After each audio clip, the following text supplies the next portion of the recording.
Hello दोस्तों, मैं आकाश कुमार स्वागत करता हूं आपके अपने YouTube channel market always teach में। चलिए कुछ नया सीखते दोस्तों हैं। काफ़ी रिसर्च के बाद आज हम आपके लिए एक ऐसा म्यूचुअल फंड कंपैरिजन लेकर आए हैं जहां आप चेक कर सकते हैं कि कौन सी स्कीम अच्छा रिटर्न दे रही है, किस स्कीम का एनएवी कितना है, किस स्कीम की बीटा वैल्यू क्या है और किस स्कीम के अंदर रिस्क कम है।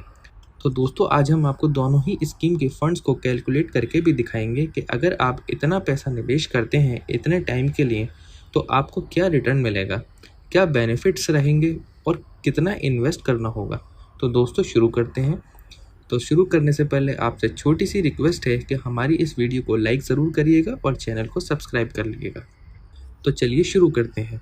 तो दोस्तों आज हम बात करेंगे LIC mutual fund large and mid cap fund direct growth और SBI focused equity fund direct plan growth के बारे में।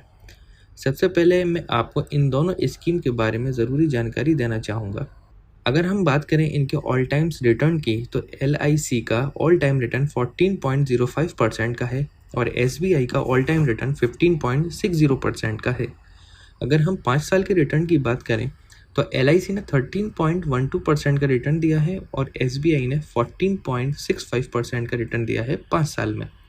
और अगर हम 3 साल के रिटर्न की बात करें तो LIC ने 17.98% का रिटर्न दिया है और SBI ने 17.31% का रिटर्न दिया है 3 साल में। तो दोस्तों आपको बताना चाहूँगा कि इस म्यूचुअल फंड स्कीम का पैसा स्टॉक मार्केट के अंदर लार्ज कैप और मिड कैप कैटेगरी के जो बेहतरीन स्टॉक्स हैं उसमें आपका पैसा निवेश किया जाता है। दोस्तों अब हम बात करेंगे कैसे आपको इसके अंदर निवेश करना है। तो दोस्तों किसी भी म्यूचुअल फंड स्कीम के अंदर आप 3 तरह से निवेश कर सकते हैं। सबसे पहला SIP प्लान यानी कि सिस्टमेटिक इन्वेस्टमेंट प्लान, दूसरा होता है SWP प्लान यानी कि सिस्टमेटिक विड्रॉल प्लान और तीसरा होता है लमसम। तो दोस्तों आज हम दोनों स्कीम के SWP प्लान को कंपेयर करेंगे और देखेंगे कौन सा बेहतर है इन्वेस्टमेंट के लिए। तो दोस्तों सबसे पहले हम बात करते हैं NAV की यानी कि नेट एसेट वैल्यू की। तो LIC का NAV है 27 रुपये 54 पैसे और SBI का NAV है 258 रुपये 30 पैसे। दोस्तों NAV होता है म्यूचुअल फंड स्कीम का यूनिट प्राइस। जो भी पैसा आप इसके अंदर निवेश करेंगे और जो भी करंट NAV होगा उसके हिसाब से आपको यूनिट अलॉट की जाएगी। फंड के साइज़ की बात करें तो LIC का फंड का साइज़ है 1966 करोड़ और SBI के फंड का साइज़ है 27,607 करोड़।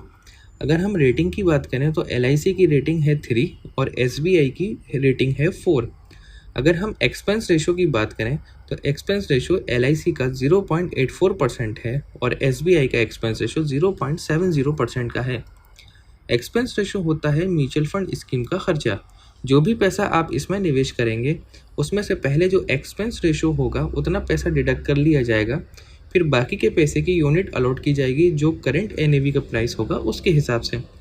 अगर हम बात करें बीटा स्कोर की तो LIC का बीटा स्कोर 0.91 है और SBI का बीटा स्कोर 0.85 है। बीटा स्कोर आपके रिस्क को कैलकुलेट करता है। किसी भी स्कीम का बीटा स्कोर अगर 1 से कम है तो समझ लीजिए उस स्कीम में रिस्क उतना ही कम है और अगर बीटा स्कोर 1 से ज़्यादा है तो उस स्कीम में रिस्क उतना ही ज़्यादा है। अगर हम बात करें इक्विटी सेक्टर एलोकेशन की तो LIC का equity sector allocation financial sector में 23.7% का वेटेज है, केमिकल सेक्टर में 13.2% का वेटेज है और सर्विस सेक्टर में 11.9% का वेटेज है। और अगर हम SBI की इक्विटी सेक्टर एलोकेशन की बात करें तो फाइनेंशियल सेक्टर में 35.8% का वेटेज है, हेल्थ केयर में 11.1% का और सर्विस सेक्टर में 11.5% का। अगर हम बात करें होल्डिंग्स की तो LIC की major holdings ICICI bank, Infosys limited, HDFC bank, TCS limited, Reliance industry और हिंदुस्तान यूनिलीवर्स हैं। और अगर हम बात करें SBI के होल्डिंग्स की तो SBI की major holdings ICICI bank, State Bank of India, HDFC bank, Bajaj finance, Kotak Mahindra bank में है। दोस्तों अब हम चलते हैं कैलकुलेटर की तरफ और दोनों स्कीम को कंपेयर करके देखते हैं कि किस स्कीम में कितना निवेश करने से आपको कितना रिटर्न मिलेगा। तो दोस्तों सबसे पहले हम बात करते हैं LIC के SWP प्लान की। हमने टाइम पीरियड को 5 साल सेट करा है, इन्वेस्टमेंट अमाउंट हमारा 10 लाख है और हमने मंथली पे आउट लगाया है 10,000 रुपये। 10 लाख का अगर हम 1% कैलकुलेट करें तो वो 10,000 रुपये बनता है और हमें कम मैक्सिमम 1% पे आउट लेना चाहिए।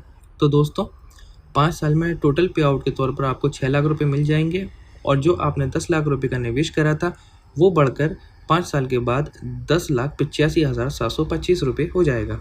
अगर आप 10 लाख रुपए का इन्वेस्टमेंट SBI के SWP प्लान में करते हैं 5 साल के लिए, तो आपका मंथली पे आउट 10,000 रुपये महीना का सेट करते हैं, तो आपको 5 साल में मिलने वाला अमाउंट मंथली पे आउट के तौर पे 6 लाख रुपए होगा। जो आपने 10 लाख रुपए का निवेश करा था वो बढ़कर 11,88,617 रुपये हो जाएगा 5 साल के बाद। दोस्तों, अगर हम टाइम पीरियड को बढ़ाते हैं और टाइम पीरियड को 10 साल करते हैं, हमारा मंथली विड्रॉल भी 10,000 रुपये महीना का सेट है, तो 10 साल में हम 12 लाख रुपये मंथली विड्रॉल के रूप में ले चुके होंगे और जो हमने 10 लाख रुपये का निवेश करा था वो बढ़कर 12,51,142 रुपये हो जाएगा LIC में। और अगर आप SBI में इन्वेस्ट करते हैं 10 साल के लिए 10 लाख रुपये और मंथली विड्रॉल हमारा 10,000 रुपये सेट है, तो टोटल विड्रॉल अमाउंट हमारा 12 लाख रुपये ही हो जाएगा 10 साल में। और जो हमने 10 लाख रुपये का निवेश करा था वो बढ़कर 15,77,992 रुपये हो जाएगा। दोस्तों, अब हम टाइम पीरियड को 20 साल लेकर चलते हैं। हमारा इन्वेस्टमेंट अमाउंट 10 लाख रुपये ही है और मंथली पे आउट 10,000 रुपये महीना। तो 20 साल में आपको मंथली पे आउट के तौर पे 24 लाख रुपए मिल चुके होंगे और जो 10 लाख रुपए आपने निवेश करे तो वो बढ़कर 21,86,274 रुपये हो जाएगा LIC में। और अगर आप SBI में 20 साल के लिए निवेश करते हैं 10 लाख रुपये और मंथली पे आउट आपका 10,000 रुपये महीना है, तो टोटल विड्रॉल अमाउंट आपका 24 लाख रुपये हो जाएगा जो आप मंथली पे आउट के तौर पे ले चुके होंगे। और जो 10 लाख रुपये का आपने निवेश करा था वो बढ़कर 40,41,197 रुपये हो जाएगा SBI की स्कीम में। अगर हम बात करें 30 साल के टेन्योर की, इन्वेस्टमेंट अमाउंट हमारा 10 लाख रुपये ही और मंथली विड्रॉल हमारा 10,000 रुपये महीना सेट है, तो टोटल विड्रॉल अमाउंट हम 30 साल में 36 लाख रुपये ले चुके होंगे एज टोटल विड्रॉल अमाउंट के तौर पे। और जो हमने 10 लाख रुपये का निवेश करा था वो बढ़कर 56,68,249 रुपये हो जाएगा। और अगर हम 10 लाख रुपये 30 साल के लिए SBI में निवेश करते हैं और मंथली विड्रॉल हमारा 10,000 रुपये ही सेट है, तो टोटल विड्रॉल अमाउंट हमारा 30 साल में 36 लाख रुपये हो जाएगा। और जो हमने 10 लाख रुपए निवेश करे थे वो बढ़कर 1,45,38,528 रुपये हो जाएगा। तो दोस्तों, ये हमने आपको कैलकुलेट करके दिखा दिया कि किस स्कीम में कितना अमाउंट निवेश करने पर आपको कितना रिटर्न मिलेगा। तो दोस्तों, हमारे चैनल को सब्सक्राइब करना मत भूलिएगा। हम आपके लिए और भी अच्छे इन्वेस्टमेंट स्कीम लेकर आते रहेंगे। धन्यवाद।